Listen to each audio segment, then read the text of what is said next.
আজ আমি বলবো পরীক্ষিতের তক্ষক দংশন। রাজা পরীক্ষিত ছিলেন অভিমন্যু ও উত্তরার পুত্র। অভিমন্যু ছিল অর্জুনের পুত্র।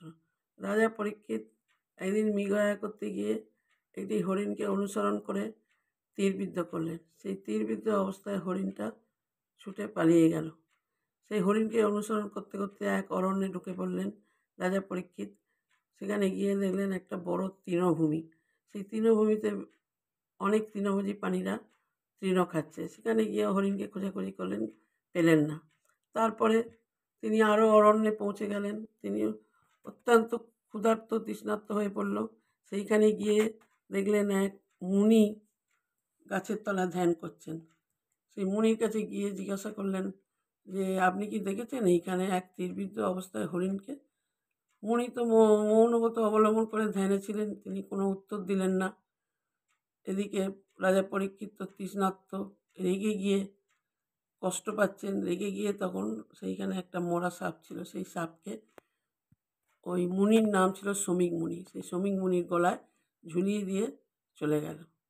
তখন সেই রাজার এই আচরণ শ্রমিক মুনির পুত্র সিঙ্গির এক সহচর ক্রিস দেখেছিল। সেই ক্রিস সিঙ্গিকে সমস্ত ঘটনা জানালো।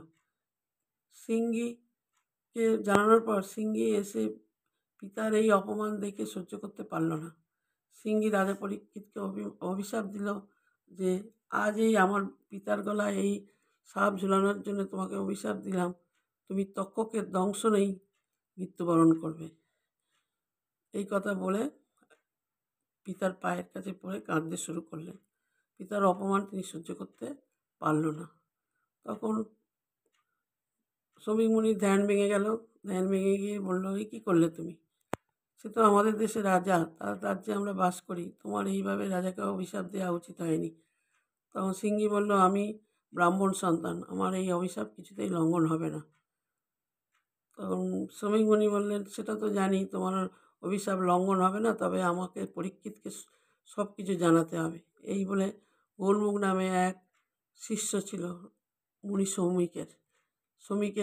শ্রমিক মুনির সেই শিষ্যকে পরীক্ষিতের কাছে পাঠালেন। গৌরমুখ রাজা পরীক্ষিতকে সমস্ত ঘটনা বলল যে, আপনার এই আচরণ মুনির পুত্র সিঙ্গিত সহ্য করতে না পেরে আপনাকে অভিশাপ দিয়েছে যে আপনি তক্ষকের দংশনে মৃত্যুবরণ করবেন, তাই আপনার রক্ষা আপনি করুন। এই কথা বললেন। তখন রাজা পরীক্ষিত একদিনের মধ্যে একটি স্তম্ভের ওপরে একটি রাজপ্রাসাদ তৈরি করলেন। সেইখানেই রাজকার্য চালাতে শুরু করলেন। তারপরে সেইখানে তিনি বহু দেশ বিদেশের বীর চিকিৎসকদের আমন্ত্রণ করেন। বীর চিকিৎসকরা আসে। একদিন কশ্যপ নামে এক বড় বীর চিকিৎসক রাজপ্রাসাদে যাচ্ছে। সেই সময় তক্ষক ব্রাহ্মণের বেশ ধরে কশ্যপ বীর চিকিৎসকের পথ আটকায়। বলে, তুমি কোথায় যাচ্ছ? বলছে, আমি রাজার আমন্ত্রণে রাজপ্রাসাদে যাচ্ছি। কেন? রাজার তক্ষক দংশনে মৃত্যু আছে, তাই আমি যাচ্ছি। গেলে রাজাকে যদি বাঁচাতে পারি আমি অনেক উপঢৌকন পাব। তখন সেই তক্ষক বেশি ব্রাহ্মণ বলল, রাজার আদেশ, আমাকে আগে পরীক্ষা দিয়ে তবে তুমি রাজপ্রাসাদে ঢুকতে পারবে। আর তখন বলল যে, ঠিক আছে, কি? যদি আমার পরীক্ষায় তুমি পাস করো, তুমি আমার কাছ থেকে উপঢৌকন নিয়ে চলে যাবে। তখন বলল যে, ঠিক আছে। তখন বলল, আমি আমার বিষ দ্বারা এই বট গাছ, সামনে একটা বট গাছ ছিল, এই বট গাছকে ভস্ম করে দেবো। সেই বট গাছকে তোমাকে পুনর্জীবিত করতে হবে। তখন সেই তক্ষক সেই তার বিষ দ্বারা সেই বট গাছকে একদম পুড়িয়ে ধ্বংস করে দিল। আর সেই কশ্যপ সেই বট গাছকে আবার পুনরায় তার বীজ দ্বারা জীবিত করে তুলল। প্রথমে অঙ্কুর, তারপরে পাতা, তারপরে ডালপালা, ফলমূল দ্বারা বিরাট বৃক্ষে পরিণত করে দিল। তখন ওই তক্ষকবেশী ব্রাহ্মণ ভাবলো, এ তো সাধারণ বীজ চিকিৎসক নয়, একে যেমন করে এখান থেকে সরাতেই হবে।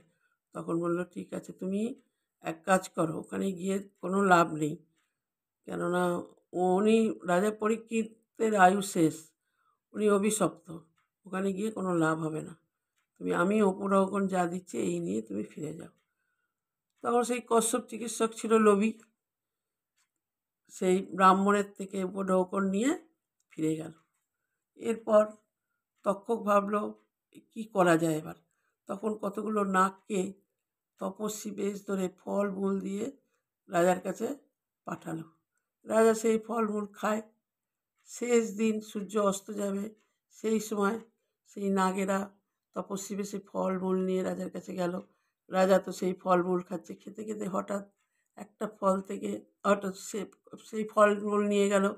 রাজা তো হঠাৎ চিন্তা করছে যে এই তো আর একটু পরেই সূর্য অস্ত যাবে, কই সিংহীর অভিশাপ তো আমার কিছুই হলো না, কিছুই হবে না, কেউ আমাকে দংশন করতে পারবে না, এইরকম মনে মনে তার চিন্তা ভাবনা এসে গেল।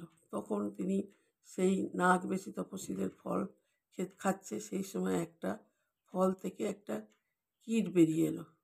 সেই কীটকে দেখে পরীক্ষিত বলল, এর বদলে তক্ষকের বদলে কীট বলে উপহাস্য করলো। করার সঙ্গে সঙ্গে সেই কীট এক তক্ষকে পরিণত হলো, করেই সেই তক্ষকে আকার ধারণ করে পরীক্ষিতকে দংশন করলো। সেই তক্ষকের দংশনেই পরীক্ষিতের মৃত্যু হলো। কেমন লাগলো তোমাদের বলো, কিন্তু ভুলভ্রান্তি হলে মানিয়ে নিও আর কমেন্ট করে জানিও।